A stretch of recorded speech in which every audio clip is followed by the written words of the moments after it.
నమస్తే నేను Chandana welcome to great Andhra big story. రాజకీయాల్లోకి ప్రతి వ్యక్తి అధికారం కోసమే వస్తారు, కానీ ప్రతి వ్యక్తి ప్రజాసేవ చేయడానికి మాత్రమే రాజకీయాల్లోకి వస్తున్నాం అని చెబుతూ ఉంటారు. అధికారం దక్కిన తర్వాత దాన్ని నిలబెట్టుకోవడం కోసం కొంతమేరకు ప్రజాసేవ కూడా చేస్తూ ఉంటారు. కానీ మొదటి టార్గెట్ అధికారం మాత్రమే అనేది నిజం.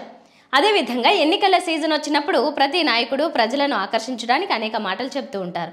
ఇలాంటి ఆకర్షణీయమైన మాటలను కూడా తప్పుపట్టడం ద్వారా సాధించేది ఏమీ లేదు. అయితే ఎవరి మాటలు ఎలా ఉంటున్నాయి, ఎవరి మాటల్లో చిత్తశుద్ధి ఉంది, ఎవరి మాటల్లో నిజమైన ప్రజా శ్రేయస్సు గురించిన కాంక్ష ఉంది అనేది మనమే జాగ్రత్తగా గమనించి తేల్చుకోవాలి. మరో రకంగా చెప్పాలంటే ఇలాంటి హామీలే ఆయా నాయకుల బుద్ధులను, ఆలోచన సరళిని, మోసాలను లేదా నిజాయితీని మనకు తేటతెల్లం చేస్తాయి. ఇప్పుడు ఆంధ్రప్రదేశ్ రాష్ట్రంలో ఎన్నికల వాతావరణం బాగా వేడెక్కుతున్న తరుణంలో ముఖ్యమంత్రి పీఠం కోసం ప్రధానంగా తలపడుతున్న నాయకులు వైఎస్ జగన్మోహన్ రెడ్డి, నారా చంద్రబాబు నాయుడు ఎలాంటి మాటలు చెప్తున్నారో పరిశీలిద్దాం. వైఎస్ జగన్మోహన్ రెడ్డి ప్రధానంగా తాను చేసిన సంక్షేమం ఆధారంగానే ఈ ఎన్నికలను ఎదుర్కోవాలని అనుకుంటున్నారు. ఆయన ప్రత్యర్థులు అయినా సరే ఒక్క విషయం మాత్రం ఒప్పుకొని తీరాలి. మీ బిడ్డ ప్రభుత్వం చేపడుతున్న సంక్షేమం, అభివృద్ధి మీ ఇంటి దాకా అంది ఉంటే మాత్రమే మీరు ఓటు వేయండి, లేకపోతే ఓటు వేయనే వద్దు అని చెప్పగల ధైర్యం, దమ్ము ఇన్నేళ్లు స్వతంత్ర భారతదేశంలో ఏ ఒక్క రాజకీయ నాయకుడికైనా ఉన్నదా అనేది మనమెరగం. అలాంటి ఒకే ఒక్క నాయకుడు జగన్మోహన్ రెడ్డి. ఇంటింటికి అభివృద్ధి అనే స్పష్టమైన ఎజెండాతో ఆయన ముందుకు వెళ్తున్నారు. చంద్రబాబు నాయుడు విషయం వచ్చేసరికి పరిస్థితి భిన్నంగా ఉంది. జగన్ అమలు చేస్తున్న అన్ని సంక్షేమ పథకాలకు మరికొంత మొత్తం జత చేసి నేను మీకు ఎక్కువ డబ్బు ఇస్తాను, మీరందరూ నాకు ఓటు వేయండి అని చెప్పడం తప్ప చంద్రబాబు మాటల్లో మరో ఆంతర్యం లేదు. ఆ రకంగా పేదల బతుకుల్ని వేలంపాటగా మార్చిన వ్యక్తి చంద్రబాబు నాయుడు. ఈ ఇద్దరు నాయకుల బుద్ధులను మనకు నిరూపించే మరో రెండు కీలకమైన అంశాలను కూడా గమనించాలి. ముఖ్యమంత్రి హోదాలో ఉన్న వైఎస్ జగన్మోహన్ రెడ్డి రాష్ట్ర ప్రజలకు, భవిష్యత్ తరాలకు కూడా కలిపి నాణ్యమైన విద్య, నాణ్యమైన వైద్యం అందిస్తానని మాట ఇస్తున్నారు. ఇది కేవలం ఎన్నికల సమయంలో ప్రజలను మభ్యపెట్టడానికి చెబుతున్న ఉత్తుత్తి మాటగా అనుకోవడానికి వీల్లేదు. ఎందుకంటే ఈ 5 ఏళ్ల పాలనలోనే ఆయన ఆ విషయాన్ని నిరూపించుకున్నారు.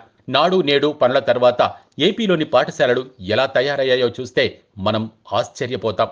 కేవలం 30 నుంచి 50 మంది విద్యార్థులు ఉండే ప్రాథమిక పాఠశాలలో పక్కాగా పిల్లల కోసం మరుగుదొడ్లు, మినరల్ వాటర్ ప్లాంట్ అనేవి వస్తాయని 5 ఏళ్ల ముందు ఏ ఒక్కరి ఊహకైనా అందేదేనా? ఈ రోజు ఏపీలో కార్పొరేట్ పాఠశాలలు అగ్గిపెట్టెల్లాంటి చీకటి గదుల్లో నడుస్తోంటే ప్రభుత్వ పాఠశాలలు ఉద్యానవనాల మధ్య వెలసిన కుటీరాల్లాంటి వాతావరణంలో ప్రభుత్వ పాఠశాలలు నడుస్తున్నాయి.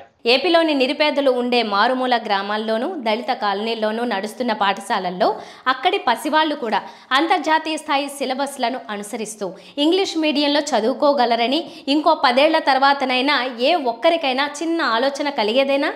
అలాంటి అద్భుతమైన రీతిలో విద్యారంగాన్ని సుసంపన్నం చేశారు ముఖ్యమంత్రి జగన్మోహన్ రెడ్డి. విద్యార్థుల చదువులకు దన్నుగా నిలవడం మాత్రమే కాదు, రాష్ట్రంలో ఏ ఒక్కరూ కూడా డ్రాప్ అవుట్స్గా మారకూడదనే ఒక విశాల లక్ష్యంతో బడికి వెళ్లే పిల్లలందరి కోసం అమ్మఒడి పథకాన్ని ప్రవేశపెట్టారు. విద్యారంగాన్ని సమగ్రంగా రూపురేఖలు మార్చడానికి కంకణం కట్టుకున్న ఇలాంటి మరో ముఖ్యమంత్రిని ఈ రాష్ట్రం ఎన్నడైనా చూసిందా?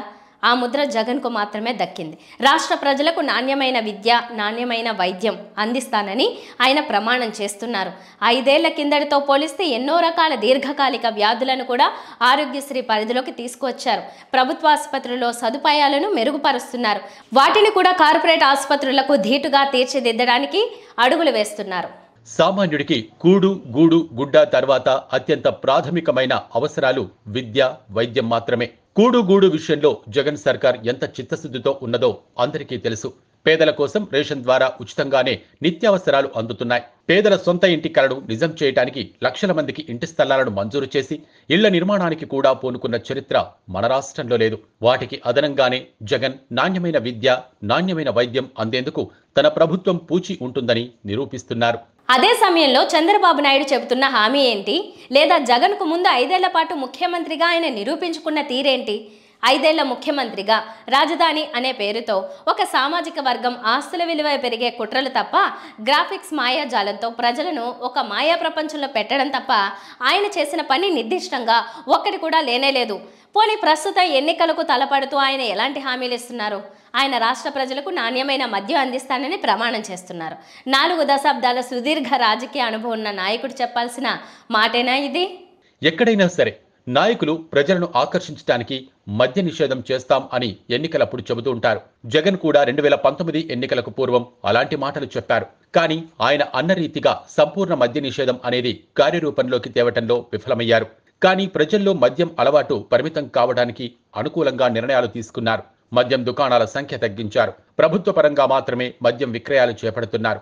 జగన్ అనుసరిస్తున్న మద్యం విధానం మీద సహజంగానే దండెత్తుతూ ఉండే విపక్షాలు అందులో లోపాలు ఉంటే వాటి గురించి మాట్లాడవచ్చు, విమర్శించవచ్చు, దోపిడీ జరుగుతున్నదని అనవచ్చు. కానీ ఇదేం చోద్యం?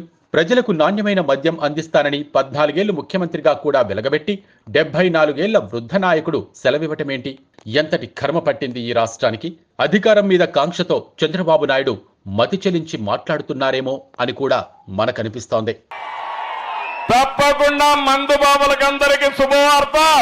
రేట్లు తగ్గిస్తా, నాణ్యమైనటువంటి మద్యం వస్తుంది. మీ జీవితాలతో ఆడుకోను. రోజంతా కష్టపడి కొంతమంది శారీరక బాధలు మర్చిపోవాలని సాయంత్రం అయితే ఒక క్వార్టర్ బాటిల్లో దాంట్లో ఆఫ్ వేసుకోవాలనుకుంటే ఈ దుర్మార్గుడు మిమ్మల్ని దోచేస్తున్నాడు. జలగమారుగా మీ రక్తం తాగుతున్నాడు. తప్పకుండా నేను అండగా ఉంటా.